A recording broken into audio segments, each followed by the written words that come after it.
Hey, how's it going, everybody? I'm John, and we're going to talk about some ultralight fishing setups and getting started. If you're wanting to getting into like pan fishing, bluegill fishing, ultralight fishing, where or maybe you're going not really trout fishing setup, but this could work for trout.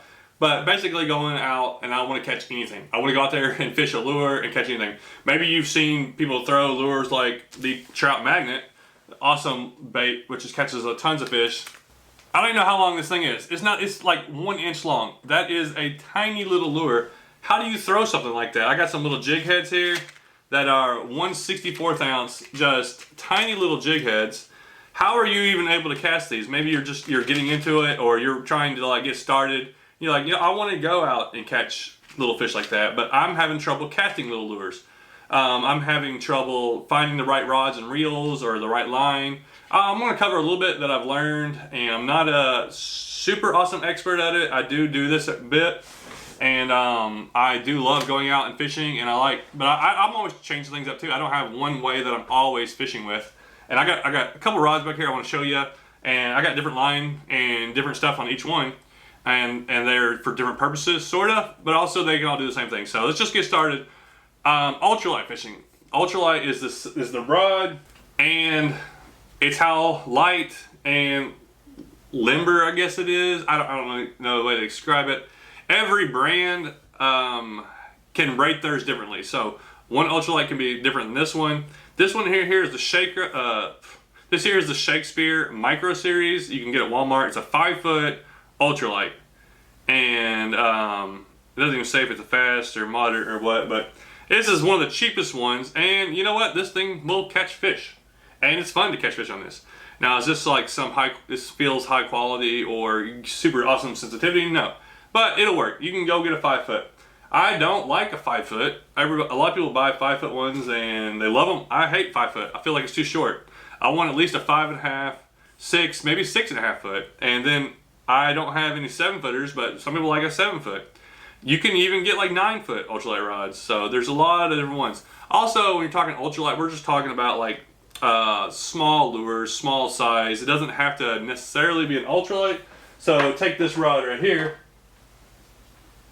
This is the Bass Pro Panfish Elite Series. It's 6'2". It's a light action, and I really like this. I can still throw tiny little lures on it. I got another one over here that I just got, and I really like this rod. And this is a TFO, tip of fork rod. It's the Trout Panfish Series. It's a 6'6" light action.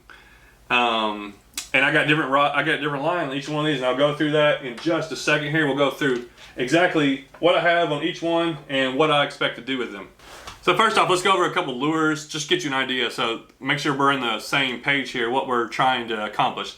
We want to throw lures that are trout magnet size. Now, trout magnet is a pretty popular name, and these things work. You can use them. Trout magnet hooks are very good hooks. Most time you're going to use a 1/64 ounce on them. So I have these ones right here, 1/64 ounce, but they're little Bobby Garland hooks, and they're tiny little hooks there, but they're 1/64 ounce, real small hook. You want that small hook and small profile. These are let me see what size they are.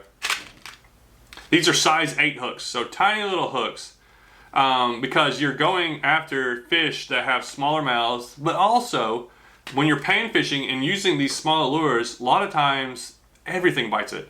Like, I've caught some of my biggest bluegill and my biggest red ear after I've gone downsized. Like, I'm using a lure that they could eat if they wanted to, like 1.5 inches. I go down to 1 inch and then they bite it.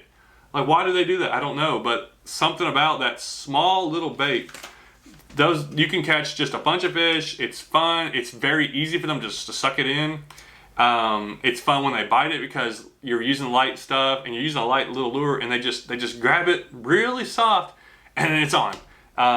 And you know, I just caught a bunch of pumpkin seed. I went up to Michigan and I had a blast. We got on a bunch of these pumpkin seed, and I don't catch a lot of those, but they fight so good. I was catching like 5 to, I think I caught one that was almost 9 inches.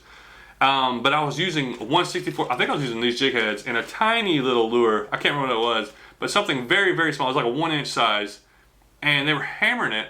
I would throw something a little bit bigger, and I couldn't get them to bite it. Like, they would peck at it, but they wouldn't eat it. These tiny lures gets a lot more fish because it gets a lot more bites. It's so easy, and it more resembles like little bugs and things they eat. When you know, think about a bluegill and what it eats. It's looking for something, a tiny little inchworm. Have you ever seen an inchworm? I had one crawl on me the other day, and it's exactly the same size as some of these little lures. It's a tiny little thing, but that's something like that they are really looking forward to eating. Let me show you a couple lures here that I would say are for like ultralight stuff.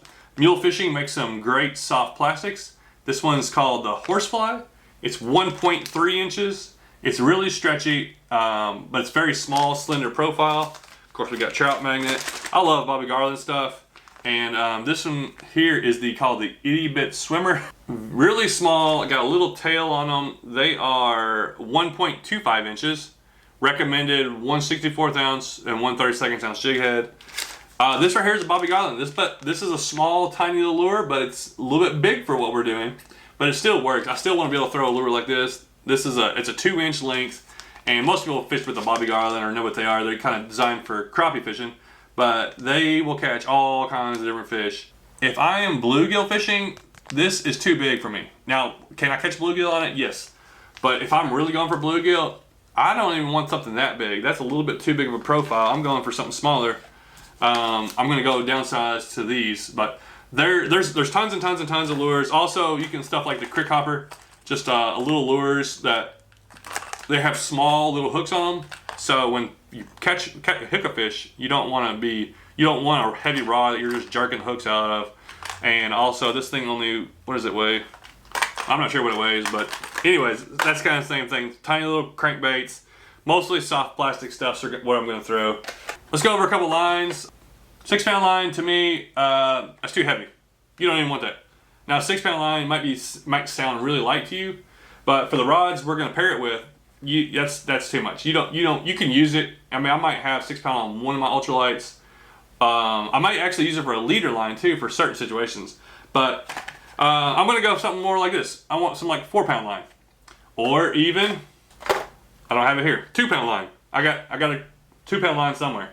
2-pound line is awesome. It is definitely something you need to try. If you've never tried ultralight fishing, you need to try 2-pound line, see what you can cast, see how it fights, break it with your hands, see how easy it is to break, and then go catch a fish on it and have fun playing it in. Also, I'm really liking this. This is something I'm really big on right now. 6-pound braid, and this J braid is very smooth and just so thin. I can cast a 1/64 ounce lure really far with 6-pound braid. What I'll do is I'll use a 6-pound. I usually use like a 4-pound leader line, or maybe 6-pound if I'm going for a little bit bigger fish. But most of the time, if I'm using these tiny lures, 4-pound leader line, 6-pound braid. That's why I got one of these setups. I can throw the tiny little, like a trout magnet setup. I can toss it way out there. With the braid, that extra sensitivity is really fun to feel it play and feel it bend in the rod. So these are my lures. This is my line setups. Now we're going to just pair it with a rod. You can go to Walmart and buy the Shakespeare series light rod, ultralight or light. So when I'm talking these type of lures, light or ultralight. And sometimes a light is, in certain models, is flimsier or is more of an ultralight than an ultralight is. And in some places, an ultralight, some rods are firmer. You just have to go and there's like kind of feel them out. But if it says ultralight, usually it'll work for all this stuff. And you can throw out those lures. The rod tip is light enough to flex with the little lure, so you can whip out something and shoot that lure out there. Or if you have a stiffer rod, you can't get no cast because it can't flex. Or if you've ever used like a medium heavy bass rod and then put something on there that has like no weight, you're like, why does it not cast? Because it's so firm. So you want to ultralight, fling it out there, get it out there, have some light lures that are sinking really slow, and when the fish bite them, they just bite them and swim off, and boom, it's on. It's a good fight. This right here is a Fluger Reel. I actually got 1-pound line on this. I used it a while back. It was kind of fun. 1-pound line's a little crazy. People use it for ice fishing and stuff, but 2-pound lines. If you're going down, 2-pound lines, plenty low enough to go to get a lot of distance, and it also has enough strength if you're in an open area or you're like fishing off a boat or something like that, and 2-pound line will pull up a lot of fish. Have a good setup. So Let me go over this one real quick. So my favorite for ultralight stuff is usually 4-pound line. It's good strength. If I come across some little bass and I want to catch them, I got plenty of strength for that. This is that Bass Pro Shops 6.2 light action, and I prefer a light. So for I talk about ultralight fishing a lot, usually I'm using actually a light. It's just a little bit stiffer, a little bit firmer, but I also want a fast tip. So this is a light, fast. The tip up here is fast. If you're trout fishing, you might want a more of a moderate rod that has a good bend in it, because you're using spinners or using lures that you want a lot of flex to play that rod in. If I'm throwing these little jigs right here, like this right here is perfect. Exactly what I'm talking about.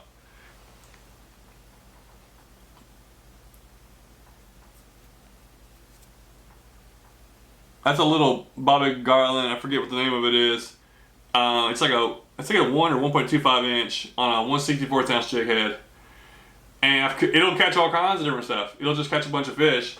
I'm throwing it out there. It'll throw pretty far on this setup. 4-pound line. This is actually a Cast King 1000 size reel. So most of the time, if you're looking for a reel, you're gonna try to pair it with like a 1000 size reel.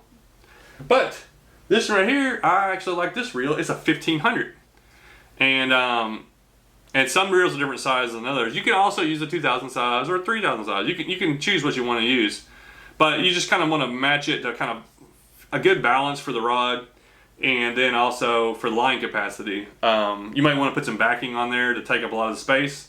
But this right here is a Johnny Morris, a signature series. It's a $100 reel. That's usually going to give you a pretty good drag system. Also, so using cheap stuff, the drags aren't as good, so gotta be careful with that. If you're using like a $20 reel and 2-pound line, you gotta be really careful with that drag. Make sure it doesn't hang up. This right here, this TFO is a nice rod. It's a $100 rod. That's a pretty good price for pan fishing. So this right here is a $200 combo. This is my most expensive combo, like put together for catching bluegill or like catching small lure. But it's fun. The thing is, like, the more expensive they are, the better quality, the lighter weight a lot of stuff is, the more sensitive the rods are, and it can turn into be more fun, and you can just have more enjoyment using better stuff most of the time. Now, you might get more enjoyment using a cheap stuff because you're not spending much money on it, but the more you get into it, or the more I get into it, the more higher quality I want to get. Now, they make $200 and $300 ultralight rods, and I wouldn't start that with a beginner. If you're looking to get something super cheap, go to the Walmart Microlight series. You know, what are they, $20, $30? Just go pick one up and fish with it. Now, you might be like, man, this thing's really flimsy and like whippy, and you're like, I don't see how people enjoy fishing with this kind of stuff. And then that's where you're like, okay, well, go to the $70, $80, $90, $100 rod, go pick one of those up and feel it, and you're like, oh, okay, now this feels a little better. So there's definitely, for the money, you're going to get a lot better stuff and a lot nicer, like I said, more sensitive, easier to fish with, quality stuff. So go out there and if you don't have a combo, put you together a combo. Try to stay under $100 for the whole thing, maybe. Maybe you want to spend $150, $200 and get something solid. You know, you can do that too. If you buy too cheap of stuff, you might not like it as much. If you buy expensive stuff, you might like, well, I don't even use it, I just waste my money. So try to find that balance, but I would definitely try to go with like a $40 or $50 reel, $40 to $50 rod. That would be my cheapest. If you're wanting to get into it, at least spend $100. Buy some 4-pound mono, 4-pound fluoro, whichever one you want to try. And then maybe switch to braid later. Maybe you want to start with 2-pound. Maybe you want to buy a few different ones, but buy one rod and one reel and go out there. I would say my favorite is 6 to 6.5 foot, light or ultralight. 6.5 foot. It's pretty fun. Still not a giant rod, but it's also not too small where you can still got some length for casting and also got some length for some leverage. And you just have to get used to setting the hook on different fish. So when you're throwing these little lures, all you gotta do is doop. You know, I'll do that bass fishing and I forget. I'll get so used to doing this when I'm bass fishing, I'll be like, oh, I forgot to set the hook. I was frog fishing the other day and I was having to make myself like remember to set the hook really hard on these. I'll use like a heavier rod. Then I go back to pan fishing and it's like boom, just a little tap. But if you haven't gotten into it, or maybe you've got some really cheap stuff and you're like, I need to try some nicer, go ahead and try the. I would say try the nicer. I think you'll enjoy it.